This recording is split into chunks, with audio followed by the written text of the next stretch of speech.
नमस्कार, आप देख रहे हैं मीडिया एक्सिस और मैं हूं ओमकार पांडे। दोस्तों, नेशनल हेराल्ड मामले में भारतीय राष्ट्रीय कांग्रेस की अध्यक्षा सोनिया गांधी से ईडी की पूछताछ का सिलसिला लगातार जारी है। इस मामले को लेकर कांग्रेसियों ने इतना हंगामा काटा हुआ है कि संसद का मानसून सत्र भी सुचारू रूप से नहीं चल पा रहा है। कांग्रेस लगातार आरोप लगा रही है कि सरकार द्वारा केंद्रीय जांच एजेंसियों का गलत उपयोग किया जा रहा है और विपक्ष के नेताओं को परेशान करने और उनकी आवाज दबाने के लिए ईडी, सीबीआई और इनकम टैक्स का राजनैतिक उपकरण की तरह इस्तेमाल किया जा रहा है। नेशनल हेराल्ड मामले को लेकर कांग्रेस नेता राहुल गांधी और सोनिया गांधी विवादों के घेरे में हैं। इसी कड़ी में 30 मई को कांग्रेस के इन दोनों नेताओं को ईडी ने समन भेजा, जिसके बाद सबसे पहले राहुल गांधी ईडी के सामने पेश हुए। चूंकि सोनिया गांधी उस समय कोरोना से पीड़ित थी, इसलिए स्वस्थ हो जाने के बाद पिछले 3-4 दिनों से वो ईडी के सवालों का सामना कर रही है। इस पूरे मामले को लेकर ईडी के सामने राहुल गांधी की पहली पेशी के समय से ही विवाद उठा और हर पेशी वाले दिन कांग्रेस नेताओं का कथित रूप से देश भर में प्रदर्शन शुरू हो जाता है।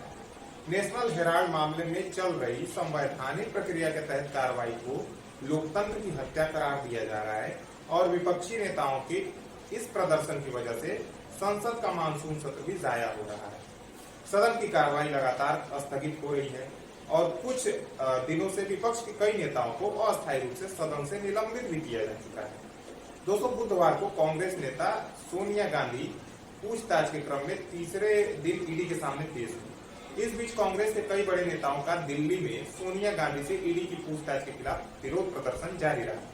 हालांकि इसी बीच दिल्ली पुलिस ने बुधवार को कांग्रेस सांसद मनीष तिवारी सहित कांग्रेस के कई दिग्गज नेताओं को हिरासत में भी ले लिया। इधर विपक्ष के दूसरे नेता सरकार के खिलाफ संसद के बाहर धरने पर भी बैठे हुए हैं और संसद के मानसून सत्र का कीमती समय बर्बाद हो रहा है।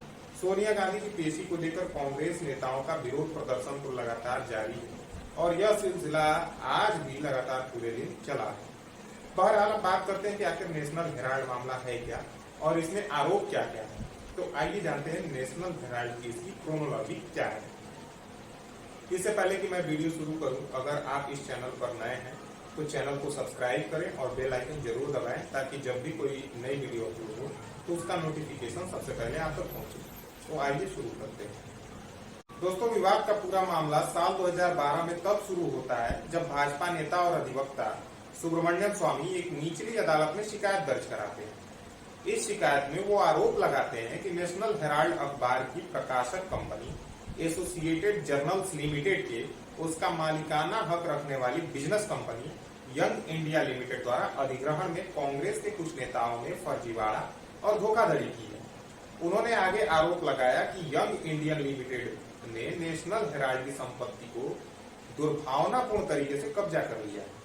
इसके बाद यंग इंडिया लिमिटेड के मालिक राहुल गांधी और सोनिया गांधी को केंद्रीय जांच एजेंसी ईडी ने पूछताछ के लिए समन जारी किया और तब इस मामले ने तूल पकड़ा।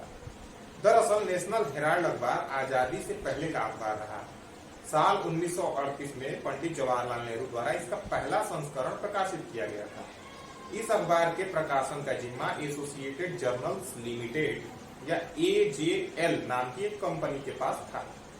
नेहरू ने जब इस अखबार के प्रकाशन की शुरुआत की थी, तब इसमें इनके अलावा करीब 5000 दूसरे स्वतंत्रता सेनानी भी इसके शेयर होल्डर थे। इस अखबार के जरिए स्वतंत्रता सेनानी अपनी आवाज को पुरजोर तरीके से उठाते थे और यही बात अंग्रेजों को नापसंद थी। इस तरह धीरे धीरे यह अखबार स्वतंत्रता सेनानियों का मुखपत्र बन गया। ब्रिटिश सरकार के कामों की कड़ी समीक्षा और आलोचना करने वाला यह अखबार अंग्रेजों की आंखों की किरकिरी बन चुका था। नतीजा यह हुआ कि साल 1942 में जब भारत छोड़ो आंदोलन चरम पर था, उस दौरान अंग्रेजों ने इस अखबार को बैन कर दिया। अब विवाद की जड़ साल 1962-63 के दौरान पैदा हुई, जब दिल्ली मथुरा रोड के 5A बहादुर शाह जफर मार्ग पर एसोसिएटेड जर्नल्स लिमिटेड या एजेएल को 0.3365 एकड़ की जमीन आवंटित की। जमीन आवंटित करते हुए यह शर्त रखी गई थी कि इस भूमि पर बनने वाली बिल्डिंग का निर्माण किसी और काम के लिए नहीं किया जाएगा। अब साल 2018 में तत्कालीन यूपीए सरकार ने अखबार का प्रकाशन बंद करने का फैसला लिया और इसके पीछे यह तर्क दिया गया कि कंपनी घाटे में चल रही है, जिसके कारण इसका संचालन करना मुश्किल हो रहा है। इसके बाद साल 2010 में कांग्रेस नेता Rahul Gandhi young India limited नाम की एक कंपनी बनाते हैं और लगातार घाटे में चल रही एसोसिएटेड जर्नल्स लिमिटेड की होल्डिंग यंग इंडिया लिमिटेड को ट्रांसफर कर दी जाती है। यंग इंडिया लिमिटेड के सबसे ज्यादा 38-38% शेयर राहुल गांधी और सोनिया गांधी के नाम होते हैं और अन्य 24% शेयर होल्डर में कांग्रेस नेता मोतीलाल वोरा, ऑस्कर फर्नांडिस, पत्रकार सुमन दुबे और कांग्रेस नेता सैम पित्रोदा शामिल होते हैं। इस बीच साल 2012 में भाजपा नेता सुब्रमण्यम स्वामी यंग इंडिया लिमिटेड द्वारा एसोसिएटेड जर्नल्स लिमिटेड के अधिग्रहण में कांग्रेस के नेताओं के खिलाफ निचली अदालत में धोखाधड़ी और विश्वासघात की शिकायत दर्ज करा देते हैं। वो आरोप लगाते हैं कि गांधी परिवार ने कांग्रेस पार्टी के फंड का इस्तेमाल करके एजेएल का अधिग्रहण किया है और इस कंपनी की 2000 करोड़ की संपत्ति पर कब्जा करने की कोशिश की है।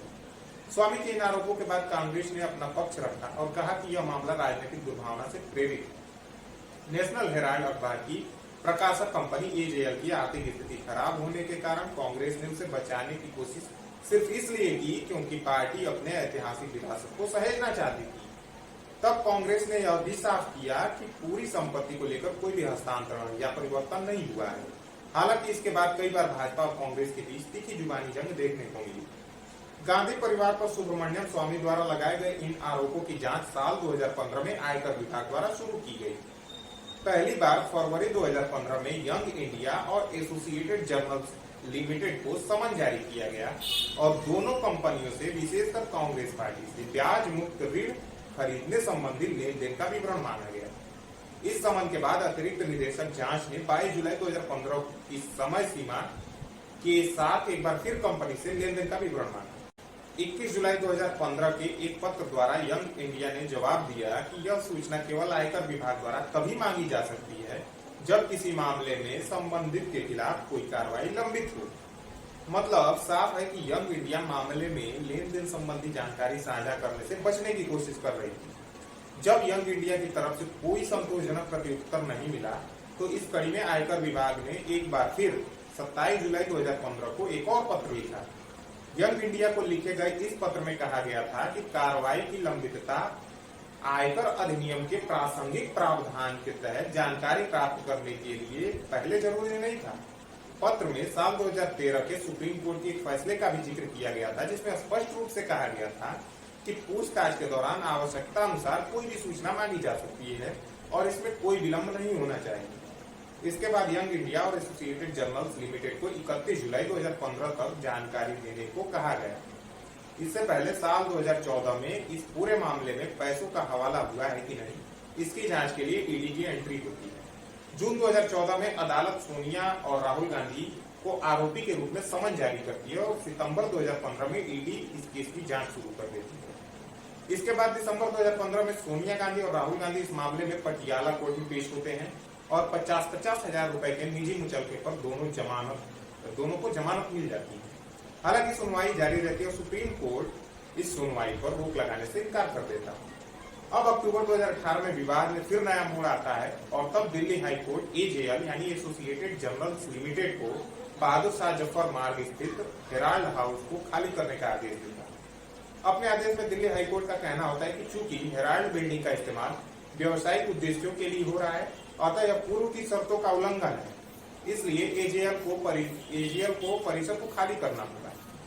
दिल्ली हाईकोर्ट के इस फैसले के खिलाफ फरवरी 2019 में गांधी परिवार सुप्रीम कोर्ट पहुंचता है। तब सुप्रीम कोर्ट द्वारा अप्रैल 2019 में दिल्ली हाईकोर्ट की इस आदेश पर रोक लगा दी जाती है। 2019 के बाद से ही यह मामला शांत था, लेकिन जून 2022 में इस मामले ने तब तूल पकड़ा जब ईडी ने सोनिया गांधी और राहुल गांधी को हाजिर होने का समन जारी किया। बहरहाल सोनिया गांधी लगातार तीसरे दिन पूछताछ के लिए ईडी दफ्तर पेश हुई। इस बीच कांग्रेसी नेताओं ने ईडी दफ्तर के बाहर जमकर हंगामा काटा। दोस्तों, नेशनल हेराल्ड मामले को लेकर सियासत भी चरम पर है।